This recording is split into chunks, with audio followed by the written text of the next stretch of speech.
The age of the canoe is not gone. It's just different. The canoe is no longer a vehicle of trade and commerce. Instead, it has become a means of venturing back into what is left of the natural world. It's true, there isn't much left to be discovered, but there is much to be rediscovered about the land, about the creatures who live there, and about ourselves. Where do we come from, and where are we going? There is no better place, and no better way to follow this quest into the realm of spirit than along the lakes and rivers of the North American wilderness in a canoe.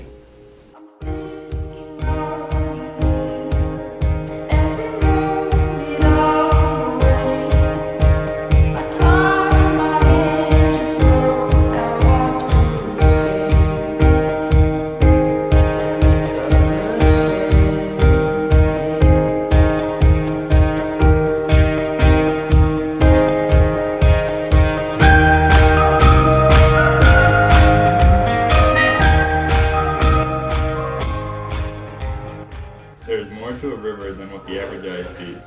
Throughout Muslimu, we have learned that water is one of our most precious natural resources. Without it, there would be no life on Earth. Hydrology has evolved as a science in response to the need to understand the complex water systems. Rivers hydrology is more than just water and how the water moves. River hydrology deals with runoff, avoiding catastrophic floods, improving bridges, culverts, roads, harnessing hydropower, and improving wildlife habitats, just to name a few. Nested inside of these key parts of hydrology, there's specific parts: the thowag, downward V's, eddies, cut banks, point bars, strainers, laminar flow, hydraulics, name a few. We learned all about these specific parts in this unit in order to be prepared for our expedition. However, on a large scale, the rate of flow, alluvial deposition, riparian filtration, turbidity of runoff, etc., are integral to human civil endeavors from transportation to energy use.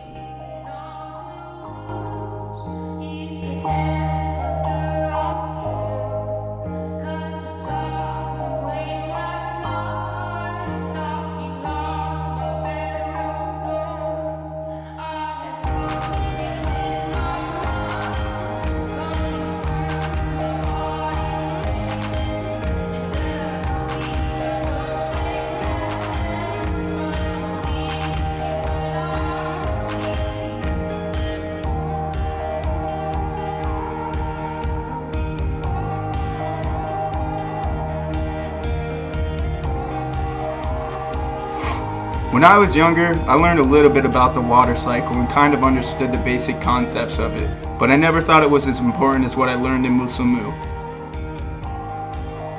The water cycle starts its journey as just a tiny water molecule. Even at this point in its infancy, it faces polluting threats. Factories and other establishments cause acid rain. As a little raindrop falls, it is supposed to run off into waterways in a gentle fashion and infiltrate the soil, being filtered before being deposited into underground aquifers. Here it is pure. Surface water can provide us with hydroelectricity, travel ways, natural beauty, and habitat. Earth is 70% water, and there's 2% of that is drinkable. Of that 2% that is drinkable, 1% is accessible. One of my favorite day trips that we embarked on this unit was the Leicester River. On that trip, we studied the native peoples of this region, the Abenaki. This river that we canoed on for the day has some of the best northern pike fishing in Vermont and was once home to an estimated 3,000 Abenaki who gathered there for salmon runs. The Abenaki and their relatives in the Northeast were the original canoeists and used the canoe in every aspect of life. The Abenaki were a part of a larger group of people called the Algonquin, which are found all throughout the Northeast in the United States. These Abenaki inhabited New England up until the European settlers came to settle in New England. This is where the misconceptions begin. Most think that the Abenaki were tomahawk-wielding, loincloth-wearing savages, but rather they were a peaceful group of people that lived in family groups. They believed in a bottom-down society, which means that a family would come first when implementing communal laws and rules. This led to a false viewpoint where natives were looked at as unorganized and chaotic. This could be no farther from the truth. They spoke in a language called Wabanaki. They had a hunter-gatherer culture using a style of farming called permaculture. Permaculture is when you plant crops within a forest without destroying native plants. After the crops, such as corn, squash, and beans, known as the Three Sisters, were planted, they would leave the areas that were planted to let the crops grow. They were a nomadic people to preserve the landscape and would travel with their family groups to find food and travel with the seasons. When the Europeans began to explore North America, a common theme was the statement that the New World was untouched, when in fact native peoples had lived in these landscapes for thousands of years. The collapse of this society was in fact a clash of very different cultures. One that was based upon altering the landscape and accumulating individual wealth, and another based upon familiar harmonies and communal endeavors. It was the attraction to European tools such as cast iron, guns, and the draw to alcohol that formed path dependence of these people. Path dependence means when a society becomes dependent on an aspect of another society that may not be for the best. Given modern occurrences, the legacy left to us from the Abenaki might be more valuable than ever. This society has been lost but never be forgotten. On two separate occasions, we learned essential paddling skills as we became more familiar with our canoes. Our first day trip was to Black Pond. The collective objective of the group was to learn the essential paddling skills it takes to maneuver a canoe. We carried our canoes to the access and put on our PFDs. The first activity we did was spinning around in circles as we used the pry and draw strokes. Luckily, it was a beautiful day to be outside because everyone got wet. The next activity was a race across a pond to test the power stroke. We had to stand on the gunnels of the canoes as we crossed the pond.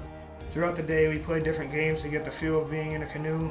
We had flags on the end of our canoes and paddled around trying to get each other's flags. I soon learned that there are many people in the world that do not know how to properly paddle and maneuver a canoe. Once these essential skills were dawned upon us, it became a whole new world of paddling compared to our level of understanding before this day trip. The second day trip, with the focus of further honing, was our first trip to Belden Falls. We all piled on the bus with our gear and headed to New Haven. When we arrived, we carried our canoes down to assess the water. We all got our gear into our canoes and began paddling.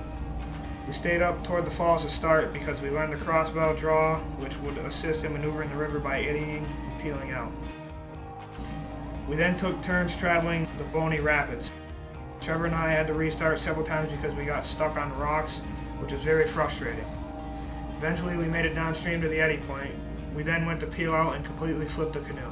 This was very frustrating, but by failing so many times, I learned many things throughout the day. The intensity of these day trips increased as we progressed further in the unit. In those 2 day trips, we learned many things. Although it was not in a classroom setting, many different aspects of canoeing along with different history pieces and threats to watersheds were instilled in us. This is a key characteristic to the Muslimu experience. We go out and learn through experience, and with these great memories made, the information really sticks in our heads. This is one of my favorite aspects of Muslimu. You go out and have fun and gain substantial amounts of knowledge at the same time. Although these days consisted of fun games and activities, these actions helped us further hone our skills in a canoe. Also, overcoming adversity was instilled upon us because although you may fail, you must keep going. Not everything in a river is going to help you get downstream. There will be many obstacles and a lot of turbulence. But the key is overcoming these obstacles to reach the ultimate goal. There are many threats to a river such as runoff, erosion, sewage dumps, and leaks and construction pollution. Each day trip we went to a waterway to learn how to paddle down white water and evaluate a river. But we would also learn what is harming the lowland watersheds. For example, when we went to the Proctor Falls, we could see the hydroelectric dam, sewage dumps, agricultural stripping of the land, and we found an old dump from when the people would dump their garbage all the way back to the early 1800s to the 1940s. It looked like a small timeline of abuse. In class, we looked at some newspaper articles and sewage overflows that leaked into Otter Creek. It wasn't just small amounts of sewage, but it was hundreds of thousands of gallons of raw sewage leaking into Otter Creek. It was clear to see how the utilization of watersheds is vital today as it was historically. With the modern society we have today, we don't realize how much we actually use our waterways. In fact, we may use them more than we did historically. Today, with the riparian development near waterways, this is causing major runoff and construction waste. Farm runoff is one of the major causes of pollution. The pesticides, fertilizers, fuel, and oil from the farm equipment all run off into the waterways. This is the cause of warming waters and much publicized algae blooms. Impervious surfaces cause water to be able to pass through the natural substrate, which cause the water to bring the oil and other pollutants to the rivers or waterways with no filtration. Today, hydropower is an environmental issue to our waterways. The dams alter the river's habitat, hydrology, and silt decomposition. In the modern age, it is clear that our use of wetlands is not going to stop. It seems that also we progress, we need to make infrastructure decisions that conserve wetlands in a way that maintains their livelihood. Through this unit, we have experienced, witnessed, and learned a lot of amazing things about the culture built around our waterways. One of the many places we learned about was the town of Proctor and why it was built on Otter Creek. The man who founded the town went by the name of Redfield Proctor. Small, high-quality marble deposits were discovered in Rutland County in the 1830s, and a large deposit of nearly solid marble of high quality was found in what is now West Rutland. By the 1840s, small firms had begun operations, but marble quarries only became profitable when the railroad came to Rutland in 1851. The Vermont Marble Company came into business around 1880. It took the consolidation of a couple marble companies to come up with the Vermont Marble Company. Most workers came from Italy because their quarries were going down to depths unsafe for humans to mine in. These immigrants were housing tenement structures in what is now the town of Proctor. Our trip to the Proctor Falls on the Otter Creek led us to a mill dump, loaded with the refuse of those early marble mill and quarry workers. We found glass bottles from Italy, Ireland, and Hungary. We also found an excess of alcohol, medicine, and daily living supplies such as stove polish and hand lotions. These people lived hard and had a tough life. What struck me was how this industry, the largest American corporation of its time, used the same river that had been the main trade route and food source for the native tribe, the Abenaki. Humans have interacted with watersheds for millennia. In each age, the watershed had been vital for different aspects of survival. I think most people see the rivers as something they can take from but not ever give back. This unit has opened my eyes to how we use these wetlands and what we need to do for them so more generations can not only enjoy them but also survive. Humans may not have as close as a relationship with the rivers that sustain them, but make no mistake, society relies on rivers perhaps even more than they did.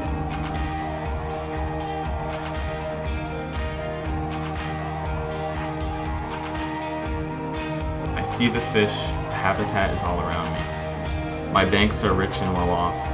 The currents are swift and certain. They go where I will them. I am as clear as glass. I see skies above me. But now things have changed. The fish have been taken from me. I have been contaminated and I can no longer see. These people have taken what I have provided. My banks are cluttered with the things men are no longer satisfied with. Disease spreads like wildfire. People have introduced pesticides and chemicals into my waters. Humans' inventions seem to benefit themselves without thought of ever giving back to me what I provided for others. Dams being created for man's power and needs, while the effect of it builds its dominance around me, making habitat that live and use me impossible for them to survive. Sediment and debris blocks my waterways, obstructing the path of migratory fish, causing them to die. It halts the flow of my currents and drives me up for miles again and again, eroding my banks and decreasing nature and life itself. Man, taking more than you give of this world that you yourself live in. How selfish are you? We as a group here in Moose Alamu have learned so much about canoeing Vermont rivers in the past unit, Paddle and Portage. We came together in the beginning of the year with little to no knowledge about watersheds or the art of canoeing. But over time we have enhanced our knowledge and our skills, and we have learned the importance of our watersheds and the history behind them. But we didn't just sit in a classroom and study about them. We went out into the wilderness on canoeing expeditions and learned firsthand how the watersheds work and how they are so very important to our society. We were trained as a group how to properly handle a canoe in still water and in some pretty good rapids. Many of these things we learn here in Moose Alamu are not easily defined, but immeasurable in importance. Things like confidence, becoming informed, decision-making under stress, trust building, goal setting, and exercising of the mind-body connection. In the end, we became skilled, more informed, better friends, more experienced, and most important of all, we became better people.